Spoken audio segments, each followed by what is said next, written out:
Hi listeners, this is Lori from Her Half of History. It's March, and in the US that means Women's History Month. I'm celebrating with free to everyone bonus episodes every Monday, all month long. I'm also celebrating with a prize drawing where a listener like you will win some free Her Half of History merch. There are 4 ways to get yourself in the drawing. You can 1. Sign up as a supporter on Patreon, any level. 2. If you're already a Patreon supporter, bump up your current support level. This is cool anyway because if you go all the way to the Her Highness level of support, you get ad-free episodes and bonus episodes all in the same feed on your favorite app. 3. Make a one-time donation. Links to do any of those first 3 options are available on the website, herhalfofhistory.com, and also in the show notes of this episode. The 4th way to get in the drawing is give me a rating or review in your favorite podcast app. This last option doesn't send me any way to contact you, so to get in the drawing, you'll also have to email me a screenshot of it at herhalfofhistory@gmail.com. No matter which option you choose, you'll have my undying gratitude for your support. It really does make a difference as I tell the stories of women in history. Welcome to Her Half of History. My name is Lori. The current series is Comfort for a Discouraged Housewife, and this is episode 7.10, Industrialization Hits the Housewife. The traditional narrative is that industry came in and made life easy for housewives. And superficially, that's true. In 1733, John Kay invented the flying shuttle and weaving got enormously easier, at least for housewives who had access to that shuttle.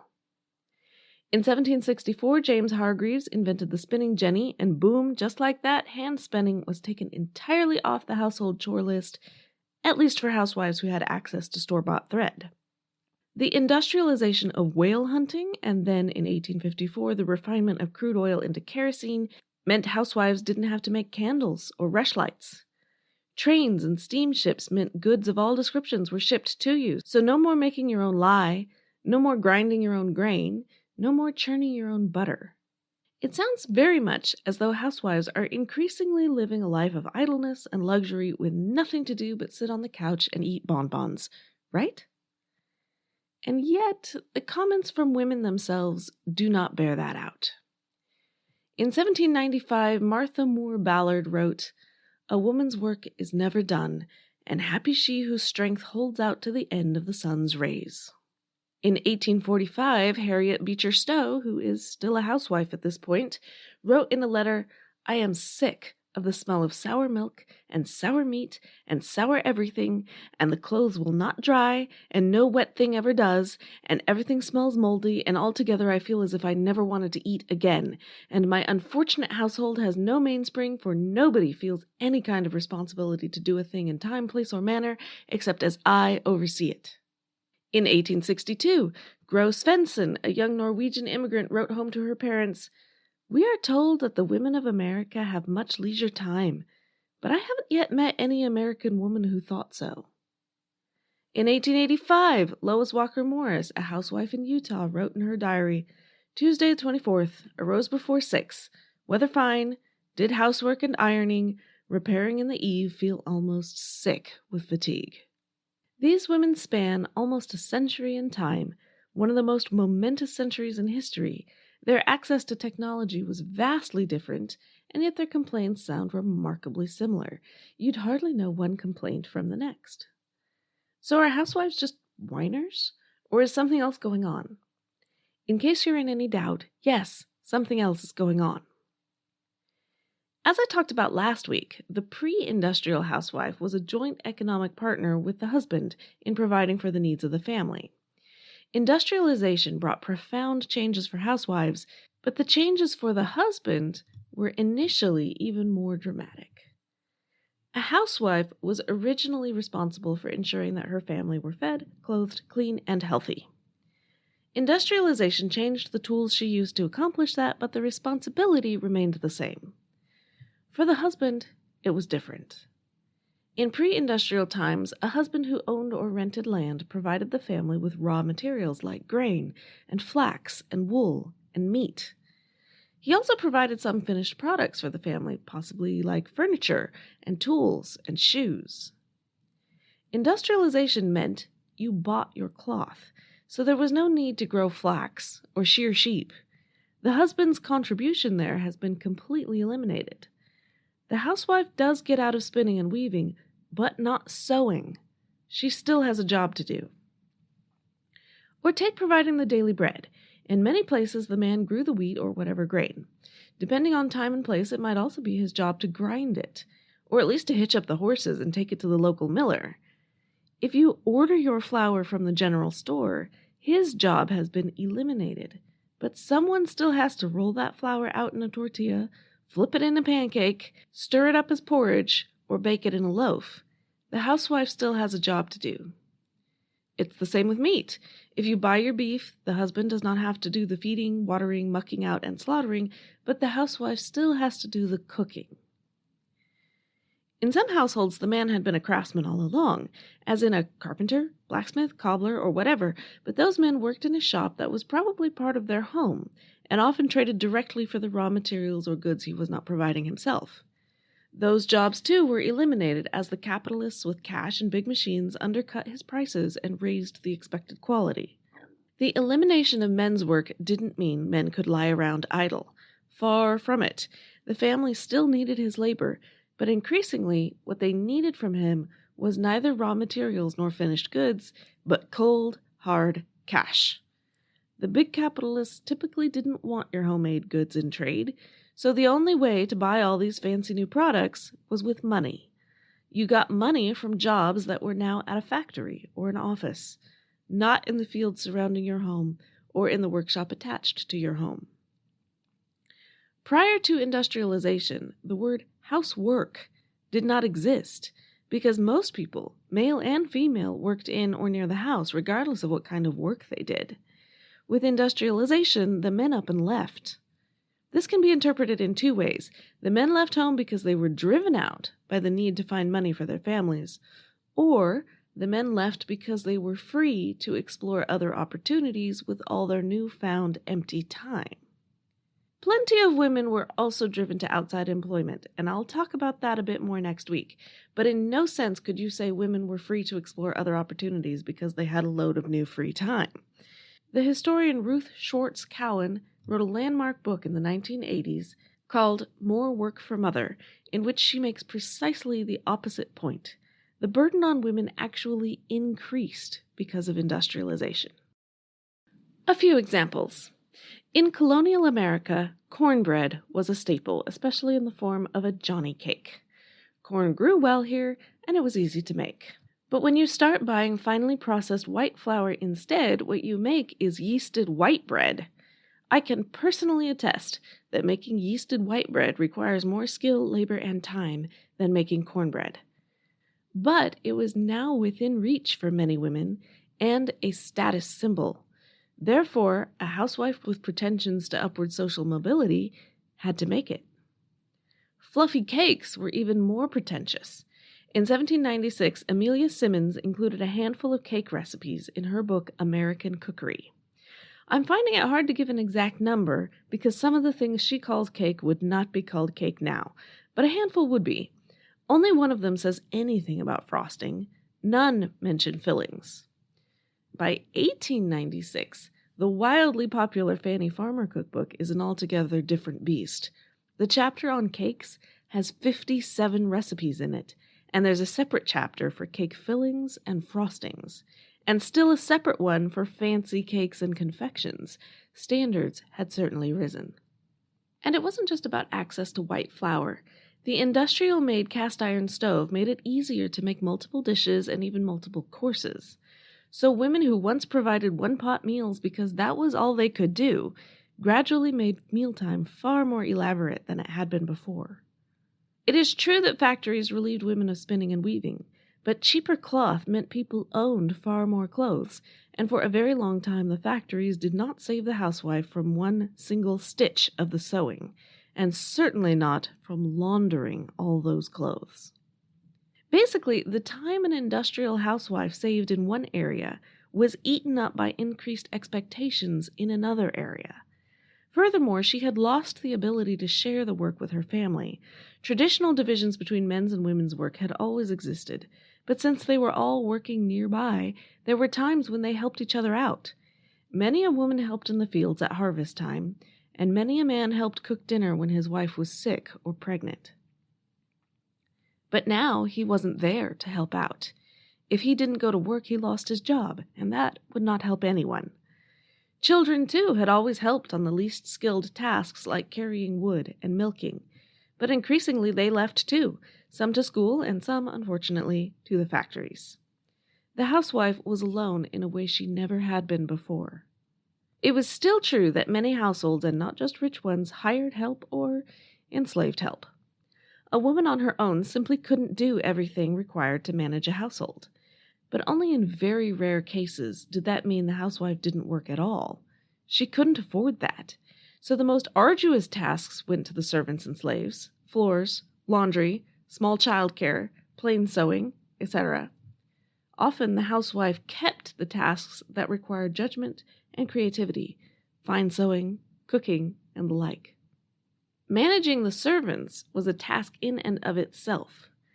I think it's fair to say that masters the world over have always complained about the help, but the difficulties there have varied by the circumstances, and the extent to which the help had other options. Servants were often young and inexperienced because if a girl got married, she might very well stop being your servant. In America, she might also very well not understand your instructions because there was a good chance she was a recent immigrant who didn't speak English. If she was a slave, she might demonstrate her resentment by working slowly, breaking the tools, or pretending to be stupid. All of these handicaps and strategies were perfectly reasonable from the point of view of the servant or slave, but like all masters, most housewives didn't notice that while they were tearing their hair out in frustration. The guides for housewives included a lot of instruction about supervision. I'm Ken Harbaugh, host of Burn the Boats from Evergreen Podcasts. I interview political leaders and influencers, folks like award-winning journalist Soledad O'Brien and conservative columnist Bill Kristol, about the choices they confront when failure is not an option. I won't agree with everyone I talk to, but I respect anyone who believes in something enough to risk everything for it, because history belongs to those willing to burn the boats. Episodes are out every other week wherever you get your podcasts. The burden of work would be crushing enough, but it was accompanied by a psychological burden as well. From time immemorial, women had been valued as an economic contributor to the family. True, we were never so lofty as men in political status or intellectual opportunity. True, women were paid less than men for the same work, but it was still obvious to all that a prosperous family needed the output of both husband and housewife. Everybody worked. As men left home for work, that became a lot less obvious. There was now a distinction between home and work. The workplace was where you did work, and home was where you didn't. Suddenly, all the necessary tasks done at home are not work. They don't count. Those tasks certainly didn't count when it came to tallying up the wealth in the family. In the past, wealth was calculated in land, goods, and style of living. Housewives were big contributors to that. But when wealth is counted only in the actual monetary amount that enters the house, then housewives are completely useless. They add no value at all. That was patently ridiculous, then as now. If an unpaid housewife quits, you have to pay someone else to do the work. So maybe she doesn't bring money in, but she's certainly helping with not dishing the cash right back out. But then, as now, the housewife's work isn't as measurable as a man's wages, so that point was ignorable. There were even reasons to ignore it on purpose. Trade unions were dominated by men, and they were arguing for higher wages. They didn't want women working for lower wages to cut them out of their jobs. They benefited from the labor of women at home, and they could explicitly argue that they had to be paid enough to support their wives who didn't work. Clearly, what the wives did at home was not work. It is possible to track this shift in attitude in the census. The 1811 census of Great Britain asked, "What number of families in your parish, township, or place are chiefly employed in and maintained by agriculture? How many families are chiefly employed in and maintained by trade, manufactures, or handicraft?" notice the implication that the family has a profession, not the individuals in the family. By 1851, the census asked the profession of individuals. Wives, mothers, and mistresses was an occupation. By 1881, wives were in the unoccupied class, as in no profession. The optics of keeping such a large number of people in that class were considered bad. So in 1890, Alfred Marshall, the highly respected economist, said the UK should do it the way the Germans did it and call housewives dependents instead of unoccupied, which meant that housewives were considered at exactly the same level as their children and equally dependent on a big, strong man to take care of them. Thus, in less than a century, housewives descended from being a full contributor in the family profession to being a drain on the family finances. To be sure, women and some men had something to say about this extreme devaluation. In 1889, the 20th annual report of the Massachusetts Bureau of Statistics of Labor included this: "It would be contrary to generally entertained opinions to include the home, that is, the housewives, under industry. To be sure, they receive no stated salary or wage, but their work is surely worth what it would have cost to have it done, supposing that the housewife as such did no work at all. There were 372,612 housewives in Massachusetts in 1885, and only 300,999 women engaged in all other branches of industry. If a housewife were not expected nor required to work, then for the labor of 372,612 women, paid service would have to be substituted. Such a demand for labor could not be supplied by the inhabitants of the state itself. Consequently, as the labor of the housewives was absolutely necessary to allow society to exist in its present form, the housewife is certainly in industry. As has been stated, she is excluded from the previous tables in this part for conventional and arbitrary reasons alone. The housewife is as much a member of the army of workers as the clerk or cotton weaver, and too often supplements the toil of the day in industry with household duties performed at home, but outside the in-industry classification. On this point, the position of the Bureau is consistent. This office was the first to include housewives under occupations in census taking. Previous to 1875, from a census point of view, a wife did not have an occupation. In the state censuses of 1875 and 1885, the wife was included in the occupation tables. In succeeding censuses, she should be lifted to her proper position and considered to be as much in industry as those women engaged in any other branch of labor. But it was an argument in vain. Too many people were arguing for exactly the opposite. And some of the people arguing were women themselves. These women had another strategy for coping with the devaluation of their labor, and this one had a huge impact at the time. And it still does have an impact on women, whether they are housewives or not. The strategy was to accept economic invisibility and turn it into a virtue. The great mover and shaker here was Catherine Beecher, sister of Harriet Beecher Stowe, who wrote Uncle Tom's Cabin. These two sisters absolutely dominated the moral mindset of the United States for decades. Harriet convinced thousands that slavery was so wrong it was worth fighting a war to end it. Catherine convinced thousands more that home was sacred, that the woman who ran it was sacred too, and that a fragile society, increasingly troubled by political strife and commercial avarice, could only be held together by the heroic efforts of housewives and mothers. There had been plenty of household guides before Catherine, but they had been largely practical. Here's a recipe, there's a remedy. They were how-to manuals for a professional. Lydia Marie Child wrote the best-selling book The American Frugal Housewife in 1829 and reissued editions of it for years. Her introductory chapter is all about the need to save money and time. She declares it in the very first paragraph. Nothing should be thrown away so long as it is possible to make any use of it, and whatever be the size of a family, every member should be employed either in earning or saving money. It is all very down-to-earth and practically minded.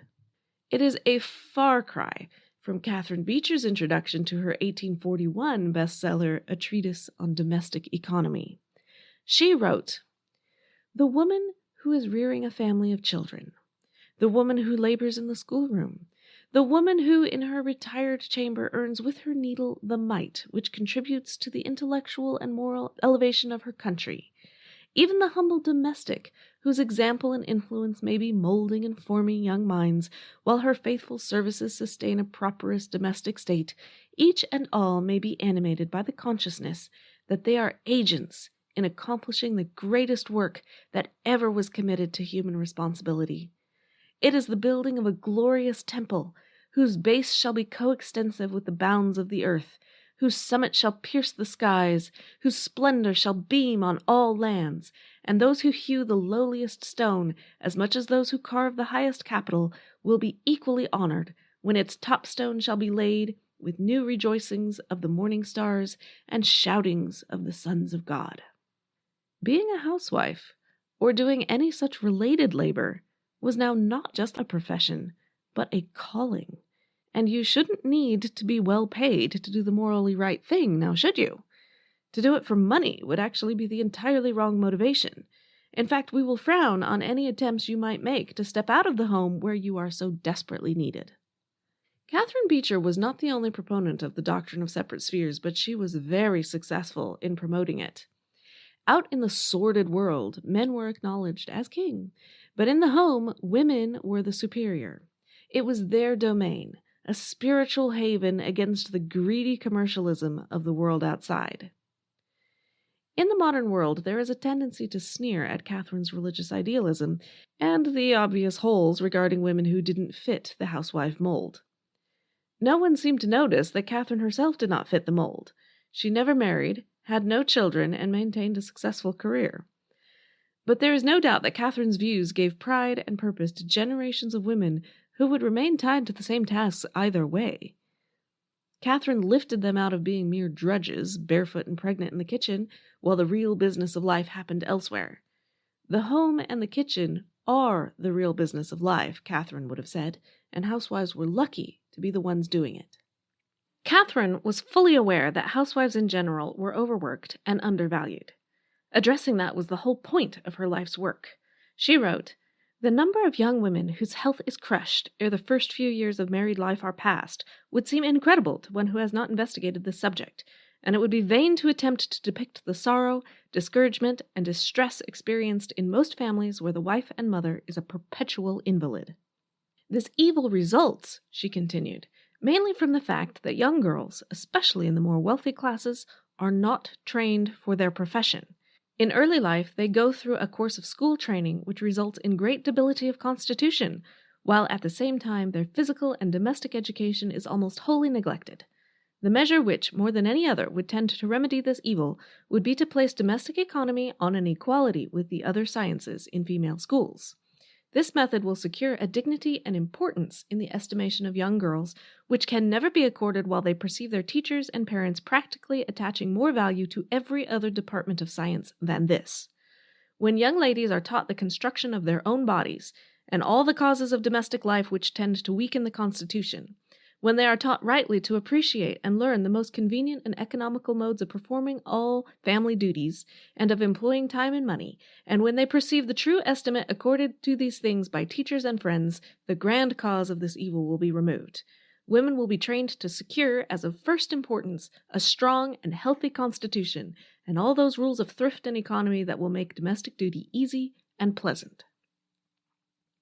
And just like that, home economics was born.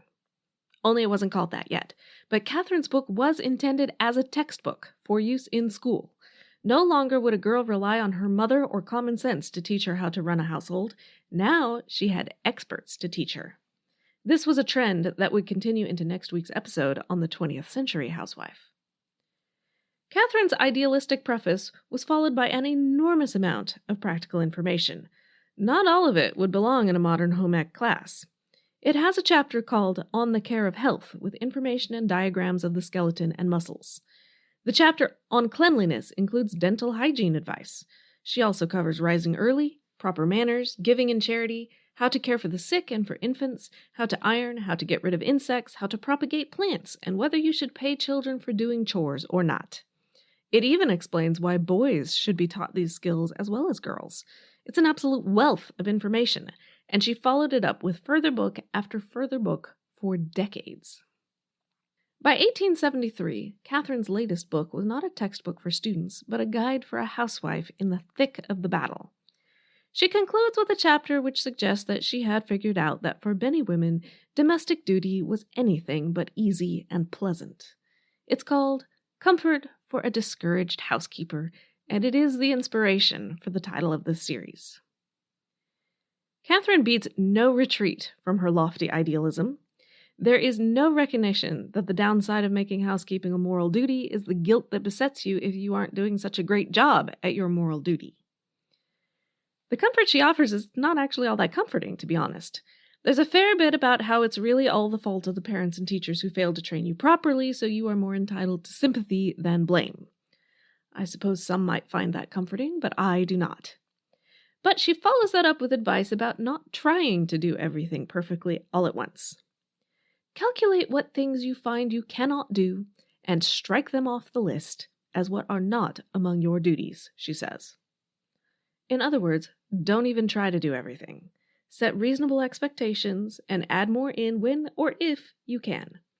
That is the kind of comfort I can get behind, even if it does come a little hollow after 450 pages of detailed instruction about your sacred responsibilities. All housewives probably needed the reality check between lofty ideals and the overwhelming burden, but none more so than those for whom being economically invisible was simply not an option. They had to earn. Some women entered the factories, but for the majority of the 19th century, the largest number of employed women worked at the tasks for which God and Catherine Beecher intended them: housework. If they were single, they entered domestic service, taking on all the jobs the housewife didn't want to do herself. If they were married, they took extra housework, either in the form of paying boarders who had to be fed and clothed and cleaned like family members, or in the form of laundry and sewing that was sent out to them. Such activities increased a woman's economic value, but you don't have to earn much to improve on zero acknowledged economic value. These jobs were generally badly paid, and they involved adding to the crushing burden housewives already faced: more work and lower social status. An 1882 article on money-making for ladies suggested taking boarders because it was practically the only way for a woman to make money and not lose social class. It also admitted that it is probably as harassing an occupation as can well be found, but this does not seem to have stopped large numbers of women from attempting it. In some American cities in the 19th century, over half of all households contained at least one boarder. By now, I hope you can see that housewives were not just whiners. Yes, tasks were lightened or eliminated by industrialization, but housewives struggled in the crossfire of plummeting economic relevance, rising standards, and skyrocketing moral expectations. It is no surprise that they were sick with fatigue. And the changes were far from over.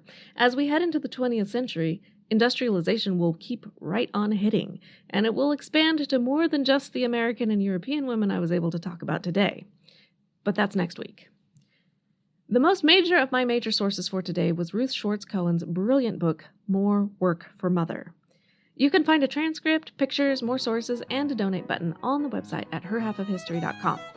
I also post pictures and women's history gems on Twitter at her_half and on Facebook at herhalfofhistory. If you think I should be on Instagram or somewhere else, get in touch and let me know. Feedback is welcome, especially if it's a 5-star review. Come back next week to hear the next saga in the drama of the housewife. Thanks.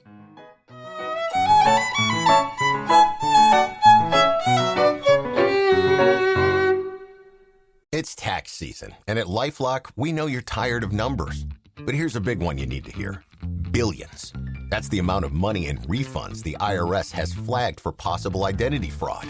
Now here's another big number. 100 million. That's how many data points LifeLock monitors every second. If your identity is stolen, we'll fix it guaranteed. One last big number. Save up to 40% your first year. Visit LifeLock.com/podcast for the threats you can't control. Terms apply.